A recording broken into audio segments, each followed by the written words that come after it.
Pulse auxiliary reading আমরা below যদি পাই মানে হচ্ছে যে 95 থেকে 100 হচ্ছে নর্মাল হবে, যদি 95 থেকে যদি কম পাই তাহলে অবশ্যই কী করবো আমরা পেশেন্টকে ইনস্ট্রাকশন করবো ডিপ ব্রিদিং টেকনিকে আমরা পেশেন্টকে যে সাইডগুলোকে কি আমরা নেবো, ফিঙ্গার্স নেবো, টাও নেবো, নোজ নেবো, ইয়ার লক এগুলো আমরা কী করবো সাইডে আমরা চেক করবো।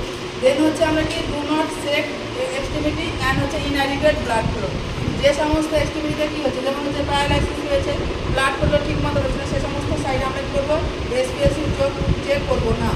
যদি 95 থেকে 100 থাকে নর্মাল ভ্যালু এবং যদি 95 থেকে কমে যায় তাহলে আমরা কী করবো ডক্টরকে ইনফর্ম করবো।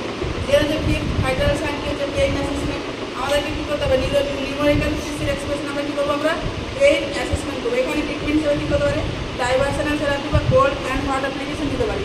যেমন কিছু হচ্ছে যে অ্যাবনর্মাল সাউন্ড যেমন সেটা হচ্ছে যেমন উইজিং সাউন্ড, এখানে উইজিং সাউন্ডটা কী হবে পেশেন্টের ক্ষেত্রে হাই পিচ মিউজিক্যাল সাউন্ড দুটির মধ্যে এক্সপ্রেশন যখন নিঃশ্বাস পেশেন্ট ছাড়বে তখন কী হবে একটা হচ্ছে যে হাই পিচ সাউন্ড হবে, সেটা হচ্ছে কেন হয় যে ন্যারো এয়ার ওয়ে ডিজিজ, মানে যদি এয়ার ওয়েটা কী হয় ন্যারো হয়ে যায় তাহলে সেক্ষেত্রে দেখা যায় যেমন অ্যাজ বা এনফাইসের সমস্ত পেশেন্টের ক্ষেত্রে দেখা যায়, বা নাজাল ফ্ল্যারিং হয়ে হচ্ছে নোজ স্ট্রিপ কী হয় ওয়াইডেন চাওড়া হয়ে যায় যখন নোজ স্ট্রিপ, তখন আমরা কী বলছি আমরা যে হচ্ছে যে ব্রিদিংয়ের সময় নাজাল ফ্ল্যারিং বলছি।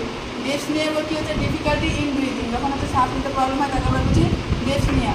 দেন হচ্ছে seesaw respiration in the opposite movement of both chest and abdomen, তাকে আমরা কী বলছি সিয়াসোনো রেসপিরেশন। বায়োড রেসপিরেশন কি deep respiration but irregular apnoea present, তাকে আমরা কী বলছি যে বায়োড রেসপিরেশন বলছি। প্যারাডক্সিক্যাল রেসপিরেশন কি opposite movement during inspiration and expiration, তাকে আমরা বলছি যে প্যারাডক্সিক্যাল রেসপিরেশন। তো আজকে হচ্ছে এই পর্যন্ত।